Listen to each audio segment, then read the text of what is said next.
Hi! Hello! నమస్తే. Welcome to our channel. నేను మీ సిరి. కథలోకి వెళ్ళే ముందు వీడియోని లైక్ చేసి హైప్ చేయండి. ఇంకా మన ఛానల్‌ని సబ్స్క్రైబ్ చేసుకున్నట్లయితే ఇప్పుడే సబ్స్క్రైబ్ చేసుకొని వీడియోస్ చూసేయండి. Mrs Agastya part 173. ఇక ఆలస్యం చేయకుండా కథలోకి వెళ్ళిపోదాం. ఏంటి? అని అతని దగ్గరకు వచ్చి ఎదురుగా ఉన్న మనిషి ఎవరో తెలియక అయోమయంగా చూసింది శ్రీద. అయిపోయిందా షాపింగ్? అని అడిగాడు. లేదు. ఏం? అతను ఆ అమ్మాయి ఎవరో ముందు తనతో సీరియస్‌గా మాట్లాడడం శ్రీధకి చెప్పలేనంత కోపం తెప్పించింది. ఇప్పటివరకే బాగానే ఉన్నాడు కదా! ఏమైంది ఇతగాడికి? శ్రీధలో విసుగు వచ్చింది. ఈ అమ్మాయి నాకు తెలుసు. షాపింగ్‌కి నీ సెలక్షన్ కావాలట అని అనగానే వెంటనే నవ్య వైపు చూసింది శ్రీధ. చెంప మీద చెయ్యి కిందకి తీసి 2 చేతులు పిడికిలి బిగించింది నవ్య. సారీ. నాకేం కావాలో ఏం బావుంటుందో చూసుకోవడం తప్ప మిగతా వాళ్ళకి ఏం బావుంటుందో నాకు తెలీదు. మీకు ఏం కావాలో మీకు తెలుస్తుందనుకుంటా అన్నది శ్రీధ. అగస్త్య నవ్య వైపు ఒకలాంటి నవ్వు విసిరాడు. విన్నావు కదా! ఎవరికి ఏం కావాలో, ఏం బావుంటుందో, ఏం కావాలో వారికే తెలుస్తుంది. అతని మాటల్లో గూఢార్థం గమనించి నవ్య దవడ బిగించింది. తీసుకున్నావా? శ్రీధ వైపు చూస్తూ అడిగాడు. అయిపోయింది అని చెప్పింది. నువ్వు వెళ్ళి బిల్ చేయించు వస్తున్నా అని చెప్పాడు అతను. శ్రీధ వెళ్తూ వెళ్తూ నవ్య వైపు చూసింది. ఇద్దరూ అప్రయత్నంగా చూపులతోనే యుద్ధం చేసుకుంటున్నట్టున్నారు. ఆమె వెళ్ళిపోయింది. నాకేది బావుంటుందో, నాకేం కావాలో, ఎలాంటి భార్య కావాలో అలాంటి భార్య వచ్చింది. అది నీకు ఎలా తెలుస్తుంది చెప్పు? ఇప్పటికైనా బుద్ధి వస్తే సంతోషం అంటూ కూతుర్ని ఎత్తుకుని చూసావు కదా ఎలా చూస్తుందో. నువ్వేం చేశావో చెప్తే నిన్ను ఇక్కడికిక్కడికే చంపేస్తుంది అన్నాడతను గంభీరమైన గొంతుతో. నవ్య మాట్లాడలేదు. తను ఎన్ని తప్పులు చేసినా ఏమనిపించలేదు కానీ ఇప్పుడు ఎత్తి పొడుస్తుంటే చెప్పలేనంత అవమానంగా ఉంది. అవి పద అన్నాడు కూతుర్ని తీసుకుని వెళ్ళిపోతూ. వాళ్ళేం మాట్లాడుకున్నారో అవంతికి తెలియదు. అర్థం చేసుకునే వయసు కూడా కాదు. తండ్రి మెడ చుట్టూ 2 చేతులు వేసి భుజం మీదగా నవ్యని చూస్తూ చెయ్యి ఊపింది అవంతి. అప్రయత్నంగా నవ్య చేతిని పైకి ఎత్తింది. అవంతి నవ్వడం నవ్యకి తెలుస్తూనే ఉంది. శ్రీధ భుజం చుట్టూ చెయ్యేసి అగస్త్య తీసుకెళ్ళిపోతున్నాడు. ఎవరా అమ్మాయి అని అడిగింది శ్రీధ వెంటనే. ఏదో లోపలే దాచుకోవే అన్నాడు అగస్త్య వెటకారంగా. అదంతా నా వల్ల కాదులే కానీ చెప్పు, ఎవరు ఆ అమ్మాయి? అమ్మాయితో నువ్వు మాట్లాడమేంటి? నేనెప్పుడు చూడలేదే. అంతెందుకు, విన్నితో కూడా సరిగ్గా మాట్లాడిన దాఖలాలే లేవు. ఇప్పుడు ఈ అమ్మాయితో అంత తీరుబడిగా ముచ్చట్లు పెడుతున్నావు ఏంటి సంగతి? ఆరా తీసింది శ్రీధ. నేనేం మాట్లాడానో అవిని అడుగు చెప్తుంది అంటూ కూతురు వైపు చూశాడు అగస్త్య. అక్కడక్కడ దాన్ని అడగాల అడక్కడక్క. నువ్వేది ట్రైనింగ్ ఇస్తే అదే చెప్తుంది రాక్షసి. రాక్షసి అన్నందుకు తల్లి వైపు కోపంగా చూసింది అవంతి. పెదవి విరిచి ముఖం తిప్పుకుంది. తను ఎవరో కారు, భరద్వాజ్ కంపెనీ సీఈఓ అన్నాడు అగస్త్య. ఓ అని ఊరుకుంది. కానీ ఆ అమ్మాయి ఏంటి అలా ఉంది? అయోమయంగా అతని వైపు చూపు తిప్పింది శ్రీధ. అలా అంటే ఎలా ఉంది అని అడిగాడు. ఎలా అంటే ఏమో తెలియట్లేదు కానీ ఎందుకో నాకు నెగిటివ్ వైబ్ వచ్చింది అన్నది శ్రీధ. అబ్బో, ఇలాంటివి కూడా తెలుసా నీకు అని అన్నాడు అగస్త్య. ఎందుకు తెలీదు? నీకంటే బాగా నాకే తెలుసు. ఇంతకీ ఏం మాట్లాడావో నువ్వింకా చెప్పలేదు నాకు. నేనేం మాట్లాడలేదే బాబూ. క్యాజువల్గా మాట్లాడాను అంతే. నిన్ను హెల్ప్ చేయమంటే నువ్వు చేయను అని చెప్పావు కదా ఇండైరెక్ట్గా అని అన్నాడు. నువ్వు ఓవర్ యాక్టింగ్ చేయడంలో ఈ మధ్య సీనియర్ అయిపోతున్నావు. నాకు నా సెలక్షన్ చేసుకోవడమే రాదు, ఇక మరొకరికి నేనే సెలెక్ట్ చేయను. అందుకే ఉన్నదే చెప్పాను. ఆమె ఫీల్ అయిందంటావా? అదోలా చూస్తూ అడిగింది శ్రీధ. అయిందో లేదో నీకెందుకు? నీ కంఫర్ట్ నువ్వు చెప్పావు. అందులో ఫీల్ అవడానికి ఇంకేం లేదు. ఇక తమరి షాపింగ్ ఉంది కదా, వెళ్దాం పద అంటూ లేడీస్ సెక్షన్ వైపుకి తీసుకెళ్ళిపోయాడు అగస్త్య. శ్రీధ నవ్యని ఎక్కువ పట్టించుకోలేదు. తల్లితో మాట్లాడి పూణే వెళ్ళడానికి ఆఫీసులో అంగీకారం తెలిపింది రచన. బోల్డని జాగ్రత్తలు చెప్పింది రచన తల్లి. సాయంత్రం 4 అవుతోంది. తల్లిని హత్తుకుని క్యాబ్లో ఎయిర్పోర్ట్కి బయలుదేరింది. ఎయిర్పోర్ట్కి వెళ్ళడానికి గంట సమయం పట్టింది. అప్పటికే తన టీమ్మేట్ నవీన్ అక్కడ ఎవరి కోసమో ఎదురు చూస్తున్నట్టుగా ఉన్నాడు. రచన వెళ్ళగానే పలకరింపుగా నవ్వాడు. అతని పక్కనే కూర్చుని మేనేజర్ గారు ఇంకా రాలేదా అని అడిగింది రచన. ఆమె అంటే వారి టీం మెంబర్స్ అందరికీ ఒకలాంటి గౌరవం ఉంది. మేనేజర్ మనతో రావట్లేదు. ఇదేమీ తెలుసుకోకుండానే వస్తున్నావా నువ్వు అని నవీన్ నవ్వాడు. నిజంగా నాకు తెలియదు నవీన్. ఇంతకీ ఎవరెవరు వస్తున్నారు అని అడిగింది రచన.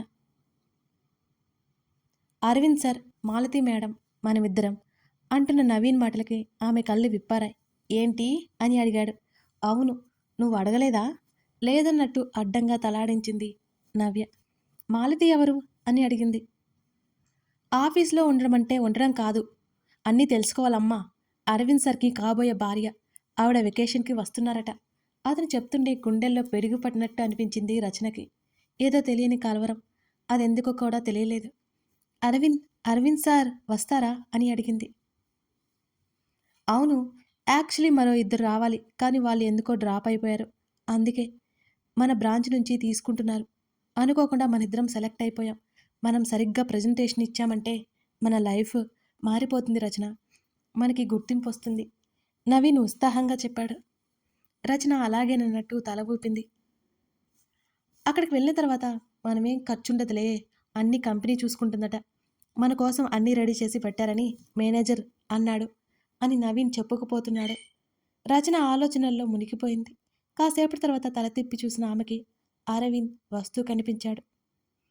ఎప్పుడో ఫార్మల్స్లో ఉండే అతను నైట్ ట్రాక్ టీషర్ట్లో కళ్ళకి గాగుల్స్ పెట్టి తలకి టోపీ పెట్టి చాలా కొత్తగా ఉన్నాడు. అతను బ్యాగ్ తీసుకుని లోపలికి ఫోన్ మాట్లాడుతూనే వస్తున్నాడు. ఆ ట్రాలీ మీద అతని బ్లేజర్ ఒకటి ఉంది. పరీక్షగా చూస్తే తప్ప అతని అవతారం చూస్తుంటే ఎవరో అనుకుంటారు, కానీ బయట అతను అలాగే ఉంటాడని ఆమెకు అసలు తెలియదు కదా.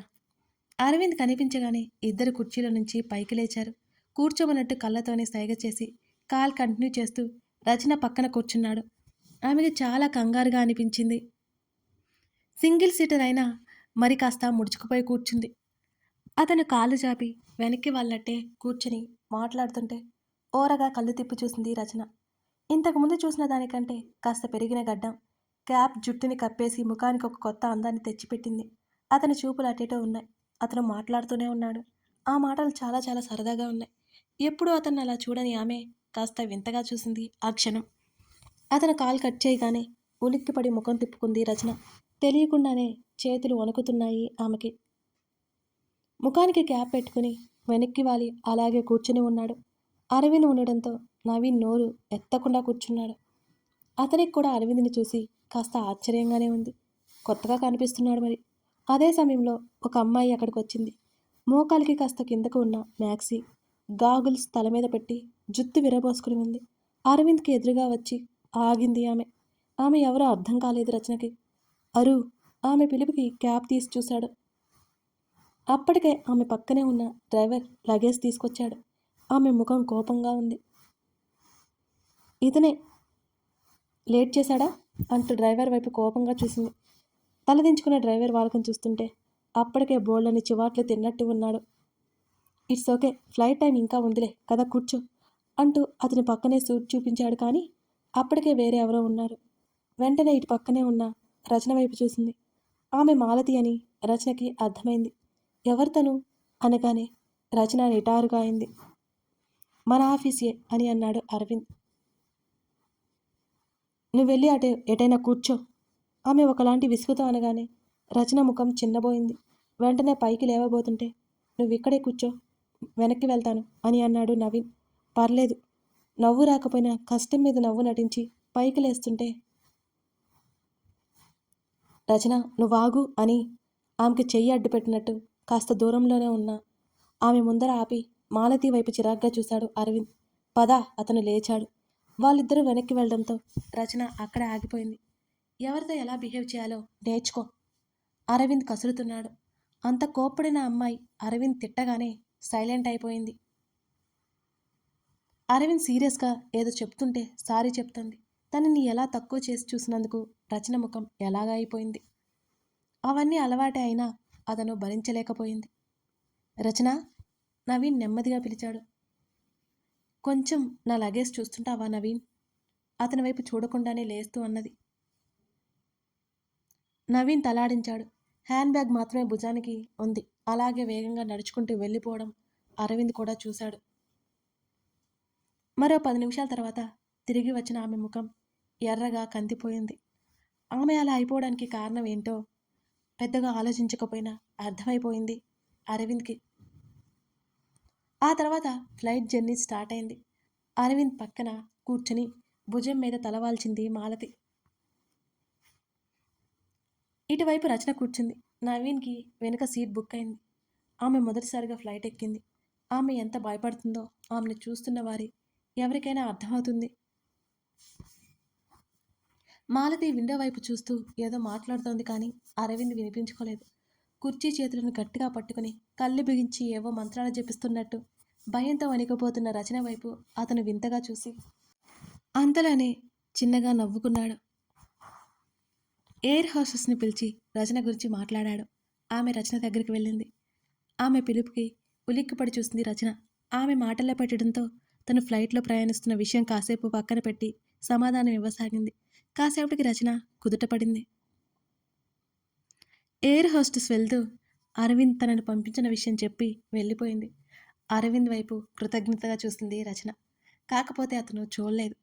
ఒకవైపు మాలతి మాట్లాడుతుంటే హెడ్ ఫోన్స్ తగిలించుకున్నాడు అరవింద్.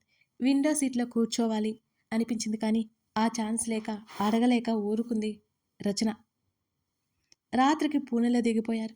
ఆల్రెడీ అరవింద్కి, రచన, నవీన్కి రూమ్స్ బుక్ అయిపోయాయి, కానీ మాలతి రూమ్ తీసుకోలేదు. వాళ్ళు ముందు రోజే మాలతి రావడానికి డిసైడ్ అయిపోయింది. అతనితో బయలుదేరింది. ఆమె కోసం రెస్టారెంట్లో రూమ్ అడుగుతున్నారు. అరు, మనకి 2 రూమ్స్ ఎందుకు, నీదుంది కదా. ఆ మాట విని రచన ఆశ్చర్యంగా చూసింది మాలతి వైపు. ఆమె వైపు సీరియస్గా చూస్తూనే అక్కడ మేనేజర్ వైపు చూస్తూ, నేను డబుల్ అమౌంట్ పే చేస్తాను అని అన్నాడు అరవింద్. డబ్బుకి కానీ పనేమైనా ఉంటుందా అనేట్టు వెంటనే రూమ్ దొరికింది. మాలతి అసహనంగా ఫీల్ అయింది. మాలతి వేరే ఫ్లోర్లో వచ్చేసింది. నవీన్ అప్పటికే తన రూమ్కి వెళ్ళిపోయాడు. ఏయ్, నువ్వు నా రూమ్కి వెళ్ళు, 6 పక్క రూమ్లో నేను ఉంటాను. రచన వైపు చూసి కొట్టినట్టే మాట్లాడింది మాలతి. ఆమెకి అవమానంగా తోచింది. తను అనవసరంగా ఇక్కడికి వచ్చింది. ఆ ప్రమోషన్ వస్తే ఎంత, పోతే ఎంత, రాకుండా ఉండాల్సింది. ఒక్కసారిగా అవమాన భారంతో ఆమె ముఖం ఎర్రబడింది. మాలతి, అరవింద్ విసుగ్గా అరిచాడు. అరు, ఎందుకు ఈవిడ కోసం ప్రతిసారి నన్ను అరుస్తున్నావు నువ్వు? తను ఒక ఎంప్లాయ్, ఎక్కడ ఉంటే ఏమైంది చెప్పు? కోపంగా అరిచింది మాలతి.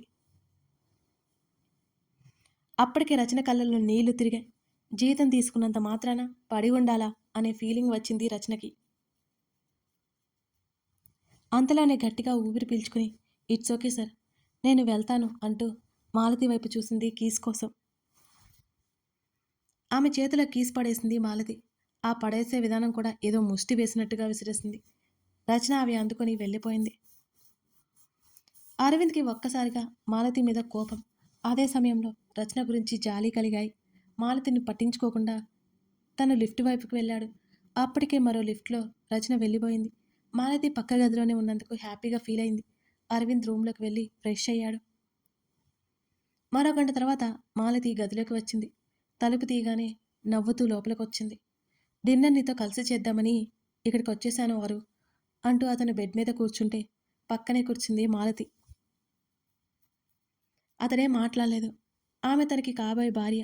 చాలా శాంతంగా ఉన్నాడు అరవింద్. మాలతి, ఇప్పుడు అలా పిలుస్తావేంటి? ప్రేమగా పిలవచ్చు కదా ఆరు అని అడిగింది మాలతి. అంటే అని అడిగాడు. బేబీ, స్వీటీ, మా ఫ్రెండ్స్ లాగా మాల్ ఇలా అన్నది హుషారుగా.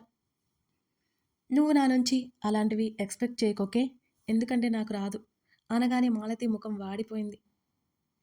చూడు, ఎంప్లాయీస్తో ఎలా బిహేవ్ చేయాలో ముందు నేర్చుకో నువ్వు అని అన్నాడు కాస్త కోపంగా. ఇప్పుడు నేనేమన్నాను అన్నది మాలతి. తను ఒక అమ్మాయితో ఎలా మాట్లాడాలో తెలీదా? నువ్వు గల్వే కదా, తను హర్ట్ అవుతుందని ఆలోచించవా? చిరాగ్గా ముఖం పెట్టుకుని అడిగాడు అరవింద్.